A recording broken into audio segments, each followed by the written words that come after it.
come and spend your Saturday afternoon with us. If you don't know me, I'm Jonathan Anderson. I'm the gallery director. We're the Anderson family. We spent the last 7 years building this art gallery for your guys' enjoyment. So once again, thank you from the bottom of my heart. It is my honor to introduce Shana, our moderator today. Hi. We have David Schoffman, the artist here in this room, and Bodan, who we'll be talking about just over there. And so without any further ado, I invite Shana onto the floor. Thank you, sir. It's so nice to be here. Thanks for having me. And thanks to all of you for coming. It's a beautiful space, obviously. I don't have to tell you that, but like massively, impressively beautiful. Torrance should be really proud. This is like a gem. I'm impressed. I haven't seen something new this nice. I live in downtown LA, and I'm just saying this would be right at home in all of the places you think about where something this ambitious would go. And I'm completely obsessed with the fact that it's here where you are from and where you love, right? I love that. And so, but today we're gonna talk about the work that's inside on the walls, two of these amazing artists. We're gonna start here, we'll talk for a little minute, there'll be time for questions, and then we're all going to decamp for the other side of the gallery and do it all again. So, for those of you who don't know, I'm Shana Nye Dambrot. I'm an art critic and writer and curator based in Los Angeles. I ran the LA Weekly Art section for a long time until legacy media caught on fire. I don't know, whatever happened there. And so like so many people, I'm back out in the freelance world, but as you know, Los Angeles has no shortage of amazing art to engage with, nor indeed places to write about it, so all good. And that's a little bit about me. And now, I haven't read the bios, so what I'm gonna do is each time I'm gonna ask you to just introduce yourself a little bit, the most important things to know about you. And then I just wanna really dive right in and have you describe what we're looking at, because I know that there's an incredible story here that I can't wait to unpack. And as well, we'll be discussing how what you're up to relates to the very thoughtfully curated overall theme of surrealism that runs through the whole presentation. So that's what we're gonna do, starting with, hey, hi David, How are you? Why don't you tell us a little bit about what we're looking at? We're looking at The Body is His Book. This is a polyptych of 100 paintings. It's taken me 25 years to do. Wow. Well, there are a lot of dots in it. If you look at it. And it basically is a series of icons of a religion that I made up, which has absolutely no rituals, no doctrines. It just has the delirium and the ecstasy of a religion. You know, for example, you go to the Sistine Chapel, and you notice that there's some Catholics there, but there's also Buddhists and Muslims and Jews and Hindus there, but they're all looking at this fresco, and it's just drop dead beautiful. But it has something ineffable about it. And that ineffable aspect comes from Michelangelo's actual belief in doctrine. And I wanted somehow, through a secular point of view, imbue my work with that kind of religious ecstasy and delirium and energy, but without the encumbrance of belief. I love that. I would humbly submit, however, that you making this definitely counts as some kind of ritual. Okay, that's a Devotional, even. okay. That's a great observation. I'm just going to quote, if not Mark Rothko, at least the play Red. Banker's hours. That's what that's about. I go into the studio at the same time every day. I put in my hours. Inspiration is for amateurs. It happens once every decade or so. So that's the ritual. Write that down for the movie. I'm gonna need a definite chyron in the documentary of him saying inspiration is for amateurs. Hashtag. Hashtag, right? No, but I respect what you mean, because all, joking aside, that like, I studied art history, right? And so what you've just described reminds me so much of what that experience was for me as like a 20-year-old secular Jewish party girl from New York City studying the Renaissance. like you're not there to learn, right? I know more about how every saint died than anyone I grew up, than anyone in my family, I promise you. But because that was the art history, and so you kind of have to, you get through that a little bit, but on the other side of that, you're looking at the color, the light, how they innovated, how paint, if you think of like how physical paint was like a technology, and it was evolving, new pigments were being invented, new new studio tools, all of that contributed to the Renaissance as much as the contents of the New Testament. And it's reminding me of that experience of like looking so deeply, but without caring or internalizing the message. And so I look at this and it screams art history, but then as soon as you really look, it becomes a mystery, right? It's very, so I have a couple practical questions for you. Are works in this based on specific works of art history? And by that I mean both Western, but also non-Western, Eastern, North African, indigenous art histories. Do you look to those artists for inspiration, even though you're not looking to the religions themselves? I don't remember. Because you started 25 years ago. Exactly. That's exactly what I was going to say. No, but that's the whole thing about art, is that you need something to get you out of bed. But once you're out of bed, you're on your own, and then the engine just starts to roll. So it becomes something about itself. But you talk about being a secular Jew and learning art history, and all of a sudden being inundated with Catholic religious iconography. I went to school, you're not going to believe this, in the 70s.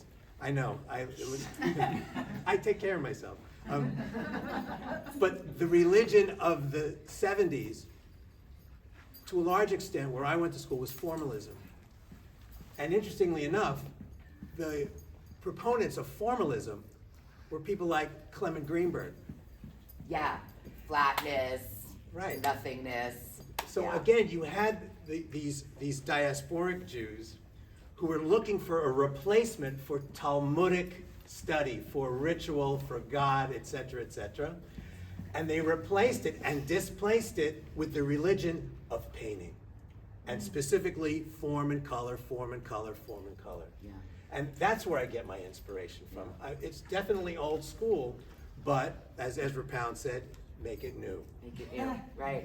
Well, and I think it's interesting too, because I think about like antiquity and how much of the standards that were later sort of rediscovered, or however you want to put it, in the Renaissance era, that kind of, high classicism from like Greco-Roman, that was also based on their religion and the reverence and a relationship to the natural world in a way that you depicted goddesses and mythical creatures, that was also steeped within the religion of its time, but that we clearly can still look at and get from emotionally, conceptually, narratively, even though I'm going to go out on a limb and say nobody here is still literally worshiping like Zeus, right? But yet, so that work has transcended that context, and we haven't transcended Christianity or whatever, but like this work does in that same way, to me. That's really interesting. So, question about the cycle. Was it always going to be 100 and it takes how long it takes? / what if somebody wants to buy 3 of them? Yeah. / so would you you get to 100, but like your heart wants to make another one, but you told yourself it was going to be 100. How much of the scale of it, or the size of it, or the scope of it is that important to you? Was that sort of like a goalpost you're comfortable moving, or are we like done now? And if so, what is that like for you? Like, those are the kinds of questions I have, because we're literally looking at a quarter of a century. Right. Yeah. I decided 25 years ago 100. Yeah. Simply because it is a form of madness. I didn't want to say anything. No, but honestly, when I was in school and we were taught about Van Gogh and the ear and everything, I just found that so reductive and so dumb. And I always wondered, why don't they say dentists are crazy? Why is it always artists? And I always resisted that. But now, in my golden years, I've realized, no, we are a little bit touched. And only someone that's a little bit touched would devote themselves to 25 years ago, I'm going to finish when I have 100. And you know what? A sane person would have used a big brush. Yeah, they would have been abstract expressionism. Right. You could have been done that summer. But I had to make it. There's another thing too, is that one professor told me when I was in art school, that artists have two things in common. They're always insecure and they're always jealous. That's a horrible thing to say. It's horrible. But then I thought to myself, all right, how am I going to make artwork that's impervious to impersonation? And I realized nobody in their right mind is going to use a #1 Kolinsky sable brush and spend years painting little dots like that. So again, that was part of the inspiration to make something that was so inaccessible to any other artist. Right, like that. No, it would never occur to anyone else to even bother. And now I'm safe because now AI. Hilarious. But I mean, in all seriousness, though, I mean, it's not just dots. It's many brush strokes. Right. It's not pointillism. No. Dot. And even pointillism isn't dots. Right. Exactly. It's just Dabs. dabs. Yeah. It's dabs. Yeah. But I also feel like there's a lot of really amazing line drawing happening here. That's both the substrate and then also an element of the images. So if you look at something like this, you might imagine that the incredibly expertly rendered folds in the drapery, which, by the way, we had a conversation about your fabric, the textile situation. He wants to start a clothing line with you. I'm just letting you know. But and I see it. But that, so obviously there's draftsmanship going on to create the image. But then there's places where you are drawing as part of the image as well. And then there's these, big sweeps of solid or two-part kind of textured color, and then there's these itty-bitty little details that forget getting up close. Even when you're this close, you can't quite get all the way in there. And so there's probably 20 more different techniques that as you peruse each one, reveal themselves. So is that part of how you keep yourself from going insane, is to change it up as much as you can within the picture, or is it just problem solving, or? Yeah, there was never any question that I was going to go insane. I wasn't going to go insane because it's work. Yeah.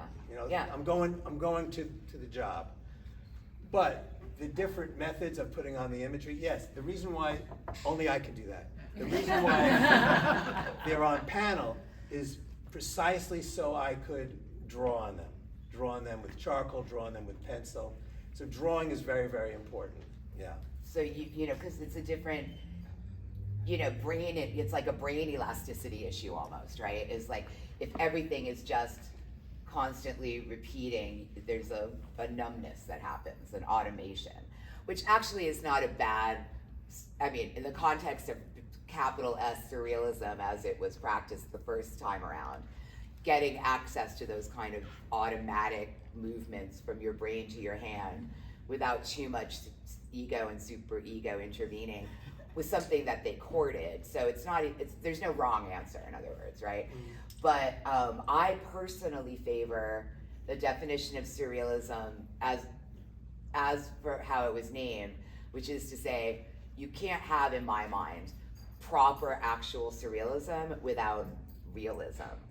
That's the point of it. It's to me, wacky looking, crazy looking isn't surreal. Surreal is like a dream state, and in your dreams things look normal, but are extremely wacky and messed up and improbable and implausible and defy the laws of physics and all the things that happen in dreams, but they look like the world. And that model of surrealism is the one that is my happy place. And I feel like both of you, and indeed basically every artist in this show, which is why I love it so much, kind of take that historical stance. So it's like, these are things you think you recognize, but then you pretty quickly realize you actually do not, because they could not possibly be real. And that thing that happens in your brain while you're figuring that out is what makes surrealism so exciting. So I feel like you have that, you look at this and you think you know exactly what it is. But when you stop, you realize you have no idea what it is. It's so exciting. Oh, I'm glad you like it. I do, I really do, because I love art history. So as far as that goes too, like, you talked about being replicated, but then at the same time, you're steeped in all of these various global art historical traditions. So how did you navigate, I don't want to say decide, it's probably even more, it's not intuitive enough, but decide what parts of what to absorb for yourself? All right. You know, that's a good question. Andre Malraux, who was de Gaulle's Minister of Culture. Let that sink in for a second. A country has a Minister of Culture, all right? But Andre Malraux was a very famous writer, was de Gaulle's Minister of Culture, and he talked about the progression of an artist. And what an artist does first is invites everyone into their studio, their friends, their professors, all the dead artists, and constantly wanting feedback. And the development of an artist is slowly but surely the artist kicks everyone out, right? First your professors, then your peers, Then your family. then Michelangelo, and ultimately you're alone. And so the point of departure was the point of throwing everybody out. Then there was nobody after that. Then if I was looking at art history, I was looking at it for the pure, unadulterated pleasure that I take in looking at art, that's all. But as far as I was concerned, no, I left that, when I punched in, I left that outside the studio. I love, as an aside part of that, how you've been able to replicate the palette, which to my mind is largely extremely authentic of that era, even though like we're not allowed to use any of those paints anymore because they all turned out to be super fucking like lethally toxic and whatnot. They all got outlawed and everything. But yeah, some of our favorite colors are literally like carcinogens. But you have managed, just as a chromatic technician, you've managed to get really authentic colors. And then sometimes you've been like, but also, you know, we live in an atomic age and here's some green for you. But the saffrons, these ambers, the first thing I noticed when I went to the Sistine Chapel for the first time, what I was not expecting was how much of it, physically, the real estate of it, was this horrific pink, this like hideous death pink that makes me like physically uncomfortable. But you have figured it out. There's some of it. I recognize it. And so it's also like not about only beauty in that way, like, you know, you're getting at something beyond, you know, just being sort of lovely, right? There's moments that are sort of queasy and disorienting, and Absolutely, the colors are. The music that I like, that Bogdan likes as well, is the kind of music that has dissonance, but measured dissonance. Because if it all goes well together, it's a dentist's office, right? It's a shopping mall at Christmas. But you're exactly right to recognize the precipice of gaudiness. Because the Renaissance became Baroque, became Rococo, so it's not like it wasn't in there. The seed was planted. And Michelangelo arguably is more of a mannerist, especially in the Sistine Chapel, than he is a classical Renaissance painter. I agree with that. See, I told you we're gonna get nerdy. They're all like, oh. But it's true, and I love the fact that all of this is in there, but that the way that it came into being and the way that you describe it is so completely modern and contemporary. That the way you're thinking about art is even postmodern, but that this is what happens when you do that. I just love it. I think that's great. You're an enigma. good. You only know only part of it. I know. I can't wait to find out the rest. And I'm going to be in your movie. Yes. So, as an aside, you're also all going to be in his film, so get excited about that. We'll probably do a screening here, right? Yeah. Absolutely. Okay, you're welcome. Amazing. So, all right, before we shift gears and rooms, I want to give anyone here a chance to ask questions. Yes. Actually, I really just want to continue the conversation. So I do want to do a huge shout out to my brother who hung all this. Oh, yeah. This was Get out. Nice. It's a lot of math and It a is lot of measuring all because the they're math. all on wire hangers and at different heights. So to get them was a feat. But then These are on wires that are at different parts of the back. they're You're a sadist. No.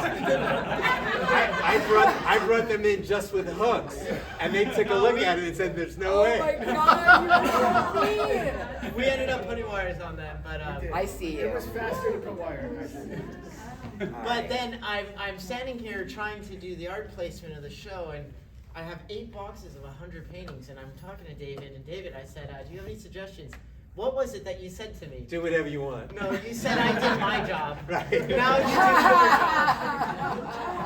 job. And I'm looking at these 100 paintings. God. How do I hang these, or how do we design them to do it that it fits in the And space? he's on my problem.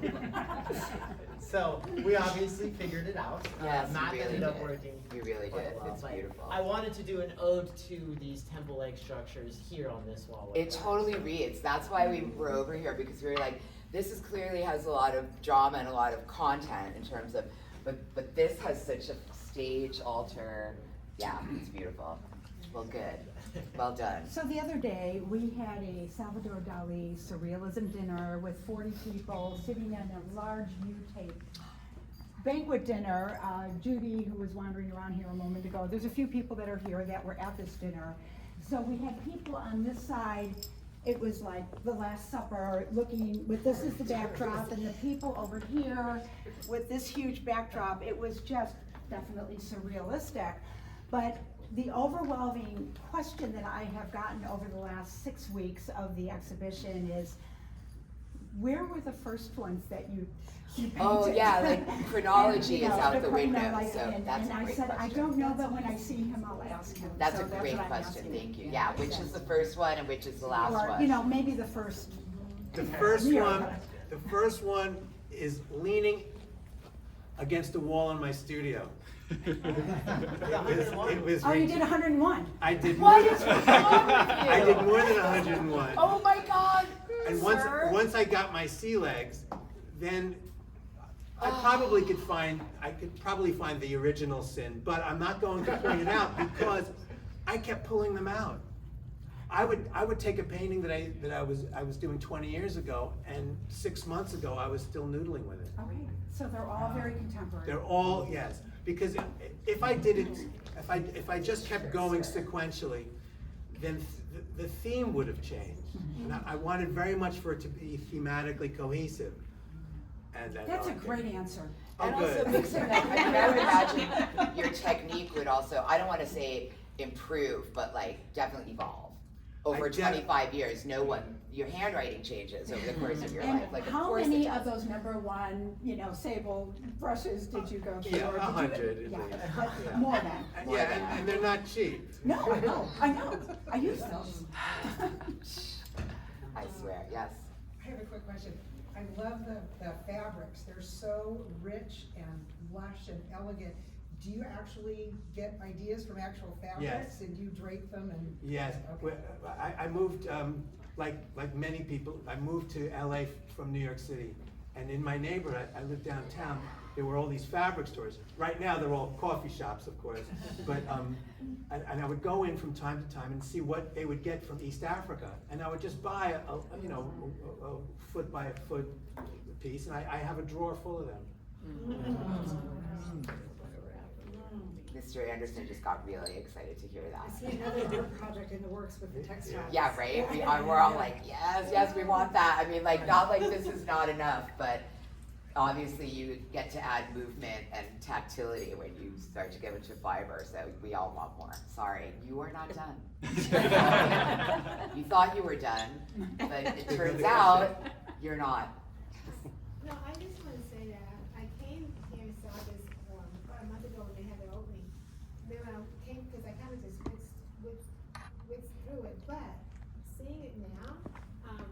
walking around and I was talking about the pigment, and I was saying, wow, everything's so harmonious because your palette is pretty much the same. So when she said that, I was like, okay, good. Yeah, so I like that everything's harmonious, so it's not disjointed. Do you know what I'm saying? Yeah. Yeah, you're right. There's like almost like if you squint, there's like a color story Correct. that kind of happens. Correct. And so it feels very smooth, and that kind of helps with how much is happening, right? Yeah, So, no, totally. I That's a appreciate good that. point. But the pigment, I really enjoy. And the way that this happened, I don't know if it was an intuitive thing or what, but it sort of has this pinks into blues into golds kind of feeling to it, that long wall. That was definitely That's Jonathan. Jonathan. That was Jonathan. Oh, yeah, It's so nice. The only way I could make any sense of organizing these, which I had like injured my thumb, so I was in a sling while picking these up and trying to place them on the ground first. I ended up saying, screw it, we're doing color swap. Yeah. So I'm starting with pinks, I'm trying to organize the blues here, and then I'm gonna end it in yellows and reds. It's right there, Yeah. and it does, to your point, it makes it feel even more like one thing. That it has that continuity, Yes. that shape to it. So you guys are good here. Yeah. Yeah, definitely. So the one thing I see that's really important is the depth and the perspective that you're able to put on this flat surface. For example, this painting over here, this one with the boxes and so on, there's so many dimensions of depth in it. You're going inside the box and there's another one going off. It's incredible. I don't even know how you can do that. It's perspective. I know No, but there is, it's interesting because the way that a lot of this architecture are these kind of like classical Asian art ways of rendering architecture, that kind of like sliding planes, right? When you see those prints, and there's some like obvious references in it, but when you see that kind of classicism in art history, that's what you get a lot of, is the prints where everything's very rectilinear and it's not the ornate, Renaissance architecture. And so even though we're associating it with the Western, there's these choices you're making in the perspective and the architectures that are actually quite Eastern in that way. And so I think that's just another collision that keeps it So the artist has to be lively. really good doing this, and Brunelleschi, who developed the three perspective, would be so proud of everything you're doing. I think so too. Brunelleschi, thank Yeah. you. Yeah. Yes. So you can invite his ghost to the studio. Exactly. Oh my God, you guys are great. I love this so much. Are we ready to meet another artist? Yeah. Thank you.